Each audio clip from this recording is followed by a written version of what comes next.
So I hope you all had a great dinner and a inspiring panel discussion on the online side. And now we're about to welcome our third speaker tonight. We had the chance to visit him in the Netherlands, and his goal is to change the financial sector. And to do so, he founded Viisi, a mortgage company, in 2010. And they are working by the golden rule, people first, and they have a fully transparent salary model at Viisi. And Tom believes that in times of crisis, security and psychological safety are the key to overcome such a crisis. And please welcome Mr. Tom van de Lubbe, who will talk about avoiding layoff in times of crisis. Thank you very much.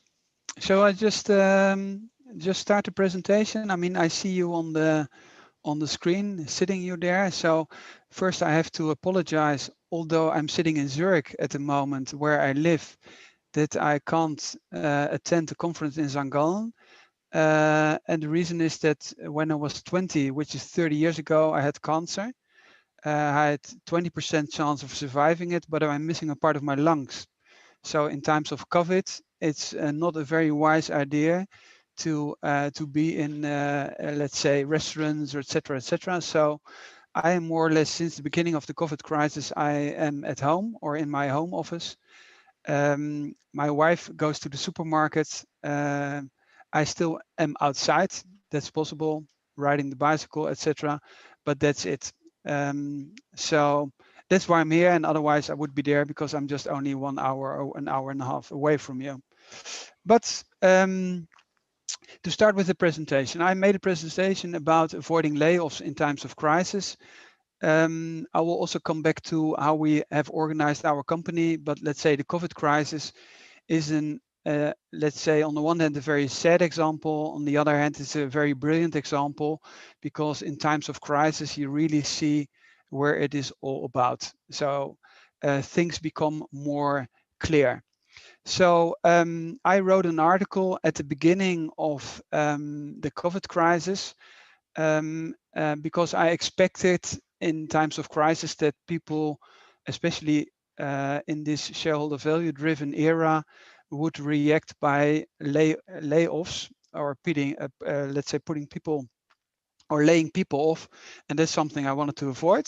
I'm going to explain you that, and I wrote an article on the platform of Corporate Rebels. Probably you know the guys, they are Dutch. I think they already have spoken also at the Ignite conference, so this is more or less the starting point.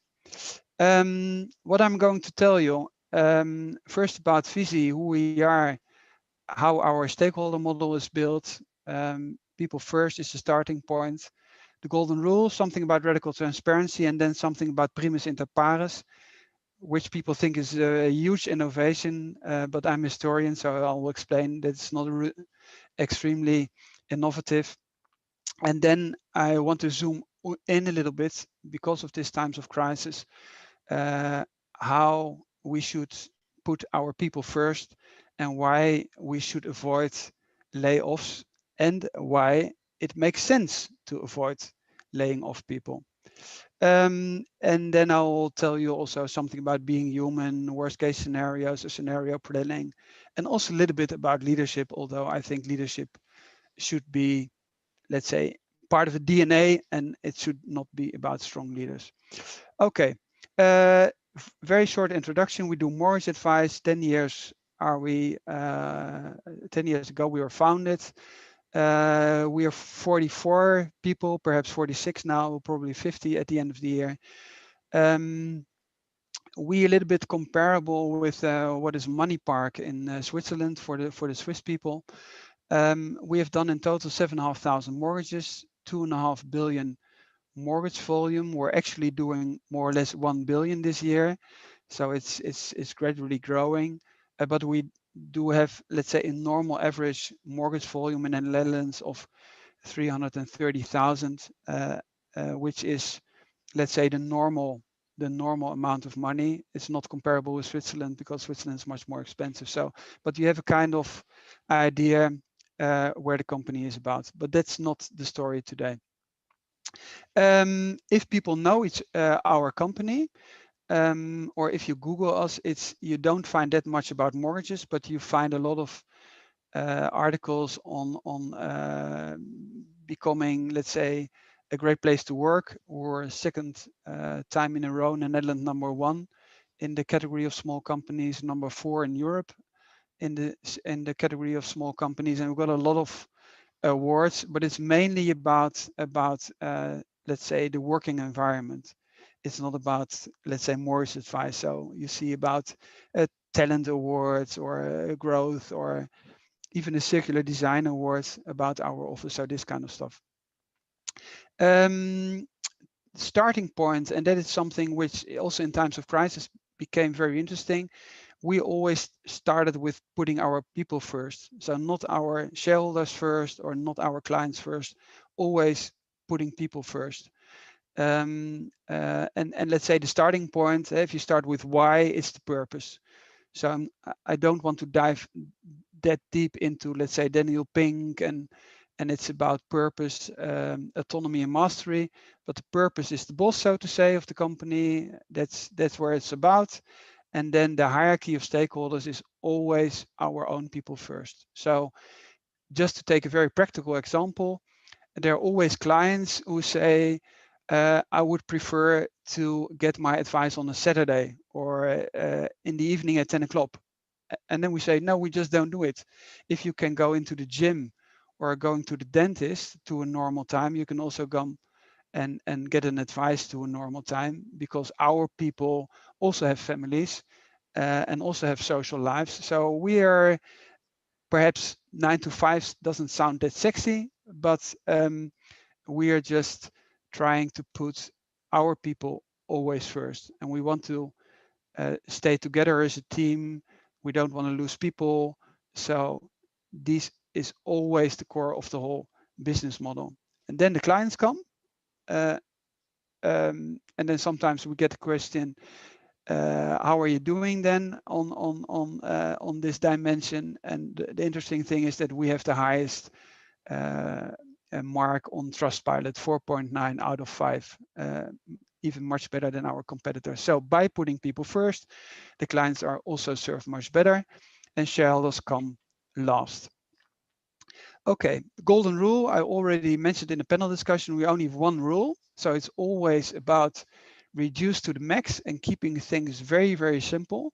Because if you complicate things a lot, then people forget to think about the whole stuff themselves. So it's about only one rule: treat others like you want to be treated yourself. It doesn't matter if it's our clients, colleagues, suppliers, even the environment, etc.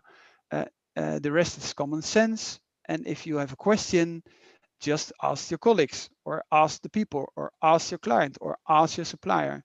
That's the way which it should be done, and that keeps, let's say, our brains active if we are confronted with questions we can't immediately answer.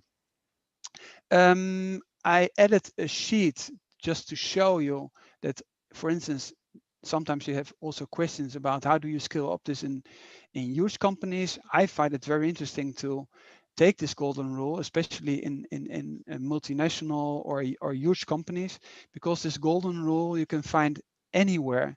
And there's a very simple example. If you would take a huge cake, doesn't matter where in the world, and you have two people sitting at both sides of those, let's say, this cake, and you would take a knife, then people will feel that they have to cut this cake into two pieces which are, let's say, comparable, and not taking, let's say, 3/4 of the cake for you and then leaving 1/4 to the other person. So it's not that complicated at all.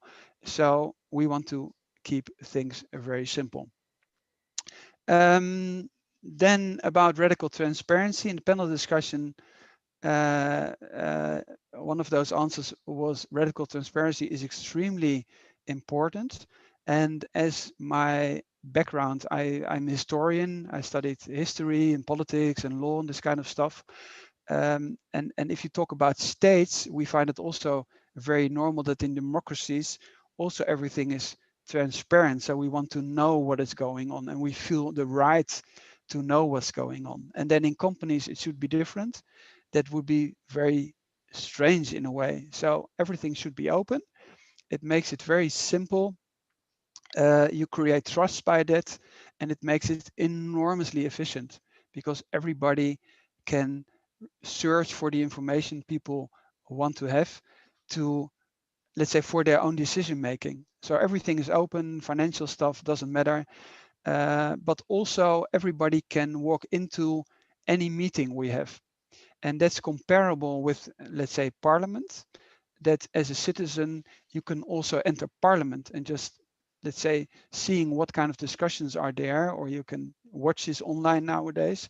So to create an atmosphere of openness that creates enormous speed and efficiency.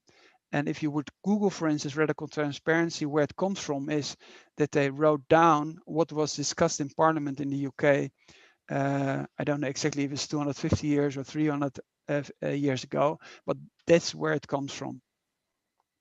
Um, to dive a little bit deeper in this radical transparency topic is that, I mean, we are a holacracy company. I'm not going to explain holacracy because you probably know what it is, and other people have already also explained this uh, in the past and also at this event.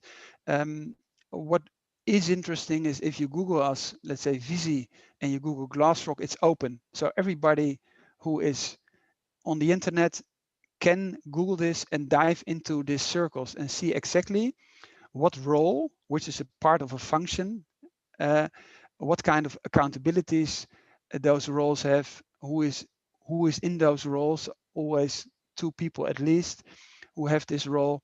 So it's totally open. So if you would Google, for instance, my name and then Glassrock or Tom van der Lubbe and roles, you can exactly see what kind of roles I have at Viisi. In the beginning, it was interesting when we put this on the internet because other holacracy companies, they mailed us and said, I can go into your organizational software, into Glassrock. I just wanted to tell you. And we said, yeah, but that's on purpose. So for us, also self-organization and flat organizations have to do with radical transparency. I just added this slide because there was a question I saw on Slido about salaries. And we really think that open salaries are extremely important, or would, let's say, speed up the whole process, especially when you want to scale. So what we did more or less, and that's also something which is pretty familiar if you live in Switzerland. If you, for instance, have people, you have this KV education where you can just Google, and then it's in a way, it's just a kind of, those curves are in a way just statistic data of somebody who has a certain kind of education. So if we'll just take, let's say, the advice curve, which is the highest curve. So if you have a university background and you start working at Viisi, then you just start at the left side with this first salary, which is probably at the moment 3,250 euros, which is a normal standard salary if you would work, for instance, also for a multinational like Unilever or Philips, etc. And then we say as a company, you will earn 200 euros more every year. And the end of the curve is the highest salary which is allowed to pay if you are a civil servant. And the salary model comes from Buurzorg, which you probably know. This Dutch huge company which scaled to, I think, 15,000 people. But it's also the old model for people who used to, let's say, work for the state or at universities, etc.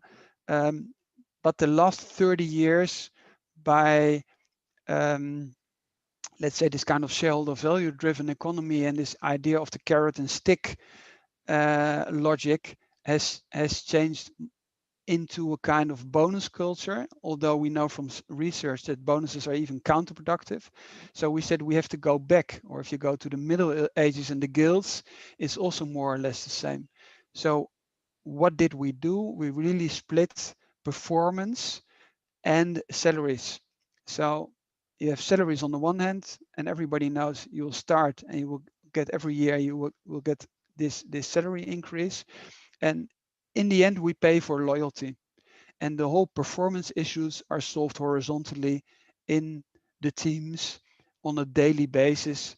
And everybody can pick up in the team the roles somebody thinks enjoys most or is suited best, or discusses with each other who's doing what. And that works pretty well.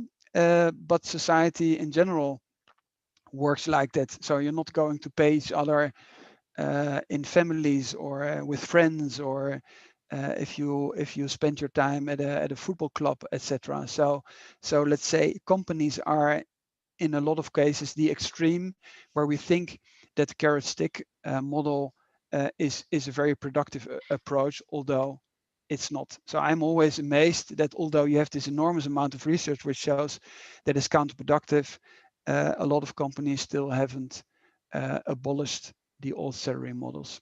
If people are interested in this, there's a lot of information also on the internet, because we are probably one of the more extreme examples. Although, as I said before, as a historian, I don't find it extreme. This has been for centuries more or less the norm, that salaries are based on experience or on loyalty. Then I'm going to say something about primus inter pares, and that's also something which you can find it a little bit now on the internet, because in times of crisis, we discuss if strong leadership is positive for solving a crisis. And at the beginning of the COVID crisis, 1 week before, or the first week of the lockdown, I did a presentation at the university for researchers. It was an internal conference. And I said, oh, it's even online, I guess, on the internet, but it was an internal conference. And I said, COVID crisis will be probably enormously interesting to study leadership, because my suggestion would be, or I would predict that countries who have less hierarchy or more flat or more team, have a more, let's say, team approach, um, not going, I don't know how they will doing. But the other thing is that I would say that countries who are extremely focused on one person, because we already knew about Trump or Brazil or even UK, I'm not so sure how they will do in the end. So primus inter pares is first among equals, and we implemented this rotation of leadership. And what I always said, and that's what I'm going to show you, uh, that has been more or less the normal model for centuries. So when I talk to people who are very focused on doing research in this whole leadership topic, and they say it's very innovative what you use there with first among equals. I said, no, it's not so innovative. It comes from Polis in Athens, and it's 2,500 years old. And for most of the centuries, this has been the normal model, that citizens of the cities governed themselves. Right? It was in Venice, it was in Northern Europe, in the Hansestädte, in the trading cities.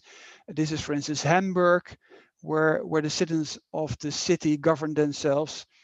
You can still see it. It's called Hansestadt Hamburg. So it's the free merging city of Hamburg. So that's not the aristocracy tradition. It's not aristocracy.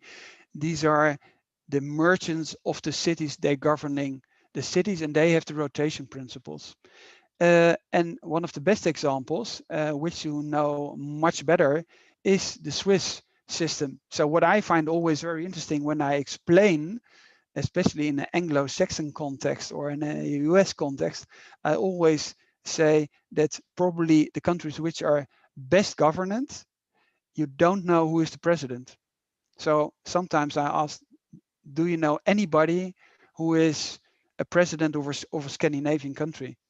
Or do you know how the Swiss government works? And nobody knows. Nobody knows. So nobody knows that the Swiss government has a rotation principle and primus inter pares principle. Nobody knows. And that's what I find is a huge problem. because we're so much focused on this leadership topic, it's the wrong mental box. So it's not about strong leaders or servant leaders. No, it's about rotation of leadership. It's not about power. No, it's about division of power. It's Montesquieu, it's trias politica. So we are in the wrong mental box. As we are in the wrong mental box about carrot and stick, we're also in the leadership, we're in the wrong mental box. So rotation principle is probably the best principle. It has served for centuries. And I hope, especially as Swiss, that you explain a lot of people how the Swiss government works or how Scandinavian governments work. And if you then take the UN statistics in general, if you talk about social mobility or wealth or how happy children are or life expectancy, etc., it's always Scandinavia and Switzerland, which are those countries are in the lead. And then I really don't understand why management is not watching more what is happening in Switzerland or what is happening in Scandinavia. And as I am in Dutch, in the Netherlands is even more problematic because in the Netherlands, everybody is watching, let's say, English television, reading English books. People learn less and less German or French, and that even makes it more difficult because if you read only in one certain culture, you don't realize that you're reading inside of a kind of mental box. It's a little bit what you also see in social media, that these kind of algorithms show you the same information over and over, and you don't realize that you're framed in a kind of mental box where the rest of the information, you don't have access to this information anymore. So to become very practical, how to implement this strategy of people first in times of crisis and why avoiding layoffs makes sense. I want to explain a little bit, especially for in the coming months, I guess those topics will be discussed more and more, especially when the state decides not to support in such a strong way as they did in the last 6 months. So I want to dive a little bit into this model as well, and also want to explain the different way of cultural reaction, how to solve this crisis also as a state or a kind of connection between a society and let's say the economic structures. So I think the starting point, and it's something which is often forgotten, is memento mori, think with the end in mind. It's about changing your perspective and saying, okay, if I will die, what has been important for me? And this changes your perspective.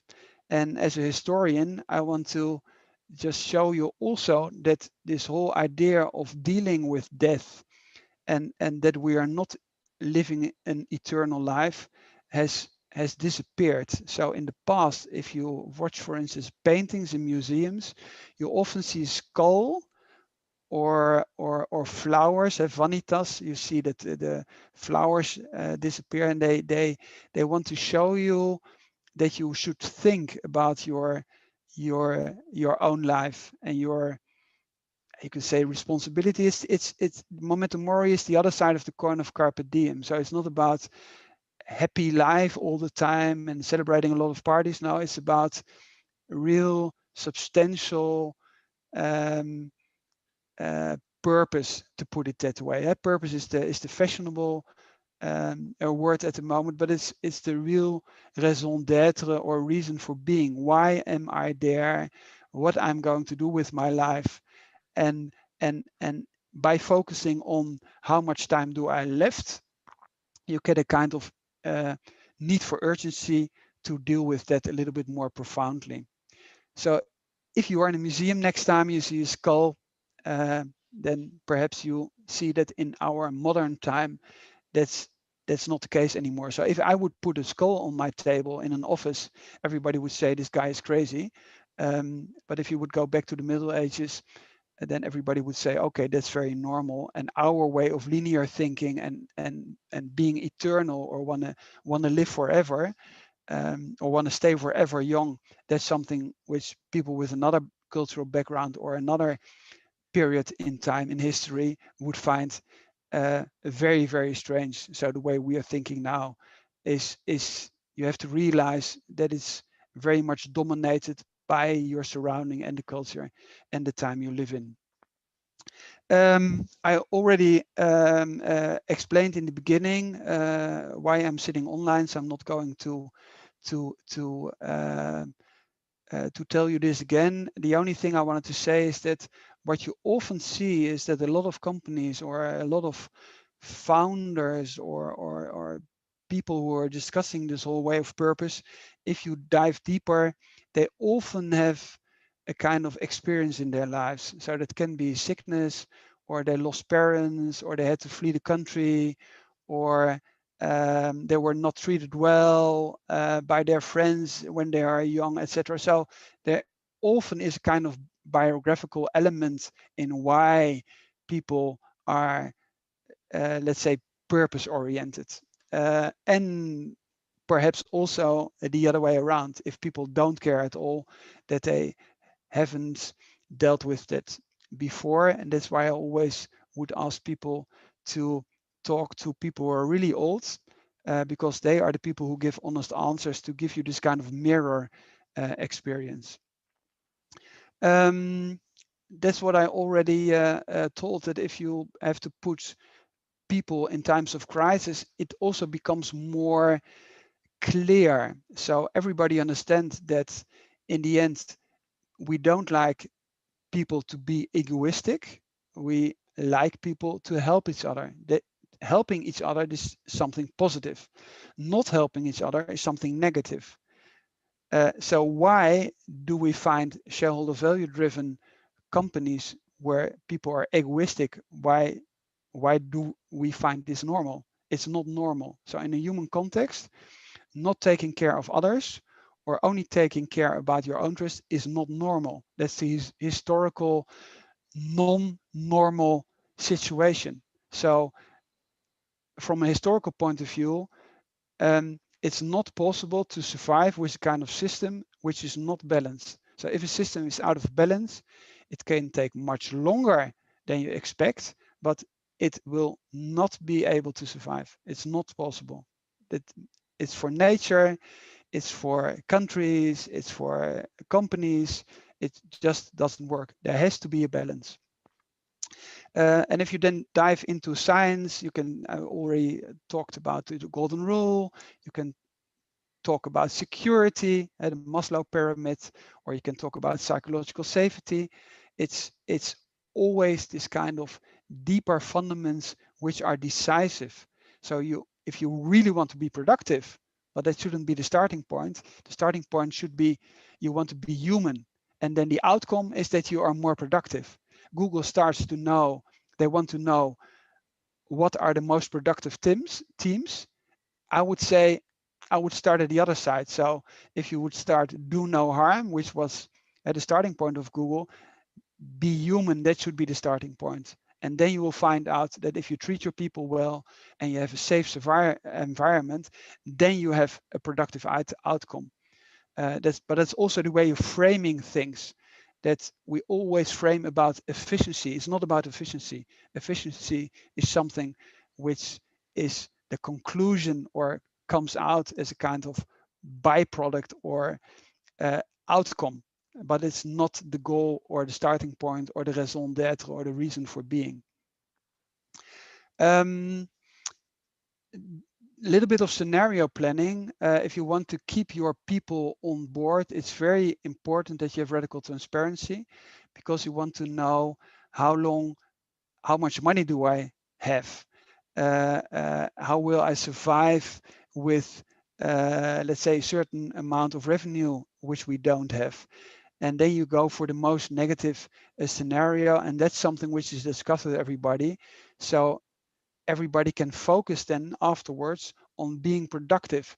So if you fear to be laid off, then a big part of your brain is blocked the whole day, because you think, oh, will I be laid off tomorrow or next week or in the next round? So you have to be very clear and being transparent, and then you have to make scenarios, and those scenarios should be known by your people so everybody can work to make things better or trying to solve for certain solutions or discuss those solutions with each other. Now we'll show the very practical way which you can just read about in the papers or whatsoever, how this is done. So the shareholder value driven way is to think that if you lay off people as fast as possible, that the chance of surviving is much bigger. That's mainly driven by the fact that let's say they think that shareholders expect this.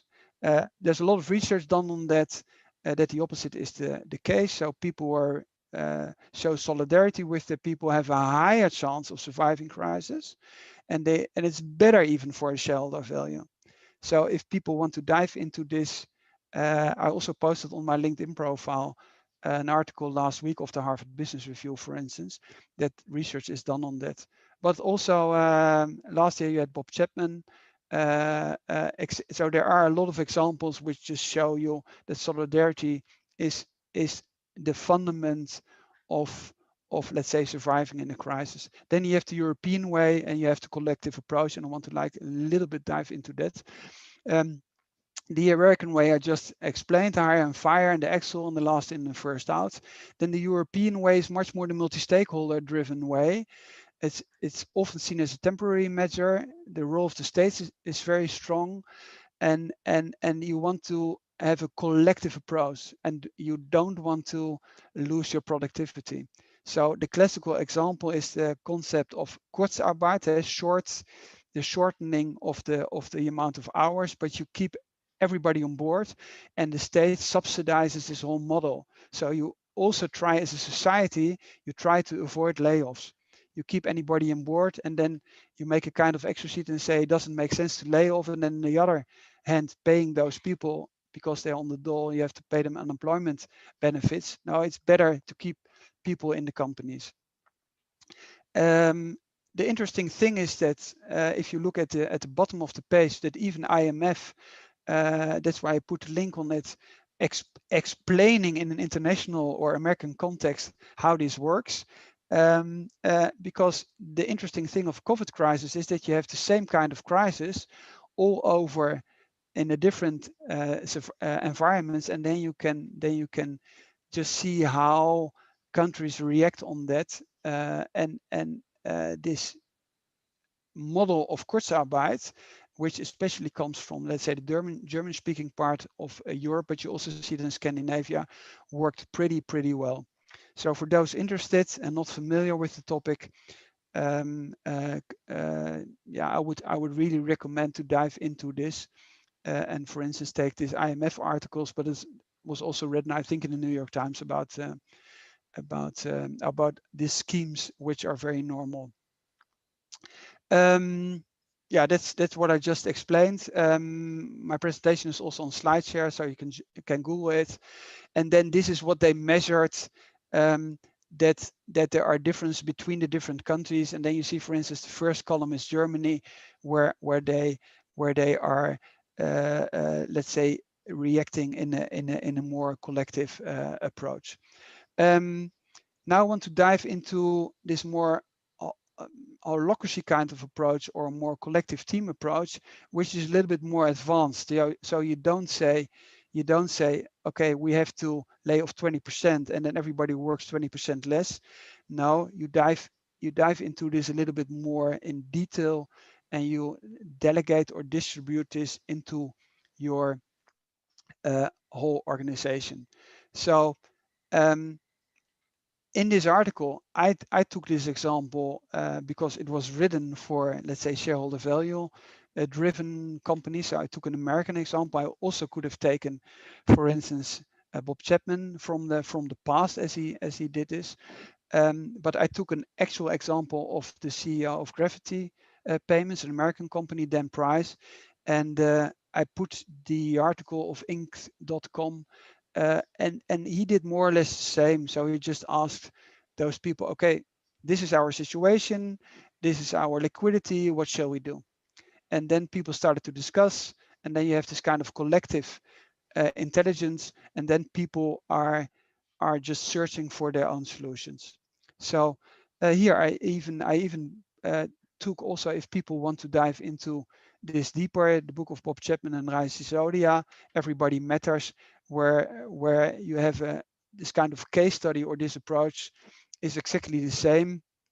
And the main thing is that the starting point is that you say, okay, why do we see people in our own company in a very different way, although we spend so much time with each other? So I would also say people you work with is also kind of family. It's perhaps not exactly the same, but if you spend so much time with each other, you should treat each other as family. Pretty well described. So um, just to take this as an example. Um, and what is also interesting is that if you take this hierarchy of stakeholders, the starting principle is in this hierarchy that the shareholder come last. So if you have this humanistic approach, then and you want to keep your people together, then you put your people first, and then you would say, okay, I will do everything I can do as an owner to, for instance, if I have earned an enormous amount of money in the past, I will put money into the company again to stabilize this company. And I'm not talking about restaurants or companies in the event business, but if you just see, for instance, in the newspapers, the amount of money which is saved in those programs, and if you compare it with the revenues or the profits of last years, sometimes it's you have a very absurd and strange um, way of let's say that the savings are not very huge, and the amount of money which has been earned in the years before was huge, and that there should be a kind of balance. So I would say in general that the small and medium-sized enterprises always behave like that, because they also know how difficult it is to build those companies, or how difficult this has been in the past. So it's the starting point in these small and medium-sized enterprises most of the time is that the leaders eat last. So if people are interested in that, I really recommend this book as well. And I want to end with and the Americans are always excellent in those one-liners. Great leaders are willing to sacrifice the numbers to save the people, and poor leaders sacrifice the people to save the numbers. And I think that's a very well way of saying where it is all about. Thank you.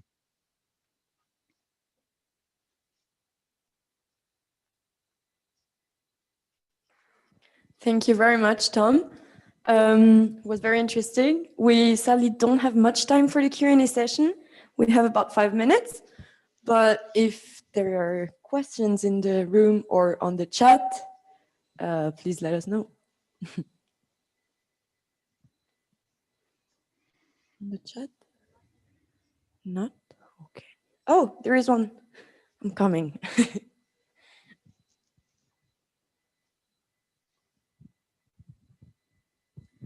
Thank you for that brilliant talk.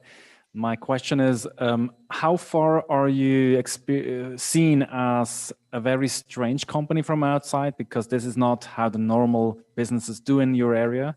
Or are you kind of a role model where you see others now kind of adopting the style that you are leading? I don't think that we are very exotic. So if you would take the normal small and medium-sized enterprise in the Switzerland, let's say KMU, there are enormous amount of people who, for instance, if the company is let's say in a difficult situation, they will just put money into the company, but they just don't talk about it. So perhaps they're not radical transparent, but those people just say, no, I'll just put from my own wealth, put money into the company, or they own the factory or the buildings or the real estate of the company, and then just say to the company doesn't have to pay me the rent for this period, or something like that, but they are not optimizing their company in this kind of sale and lease back constructions and taking all the profits out. So there are huge buffers in those companies, but people just don't talk about it. So that's a real problem. So that's why I started to talk about it, because I think this is the majority. But we always talk about a few huge corporations, or also in these times of crisis, we speak about a few companies which lay off their people. But if you just see how many companies laid off their people in Switzerland until now, nearly any company. And most companies are just very small, but people just don't talk about it. Thank you very much. We have a second and I guess last question in the audience. Hi, Tom. Can I quickly ask about this harmful transparency? Have you had incidents when it was harmful, and what is your definition of harmful in terms of transparency? No, we didn't have any problems. The interesting thing is, as long as something is secret, it's very interesting. And then the first week people are totally interested in let's say the salary models, and then it never has been any discussion. And the interesting thing is it solves you enormous amount of problems. So if we have a vacancy, if somebody applies for a job, in the first talk, when they react, they immediately know their salary at the beginning of the whole process. So we never have any negotiation about salaries.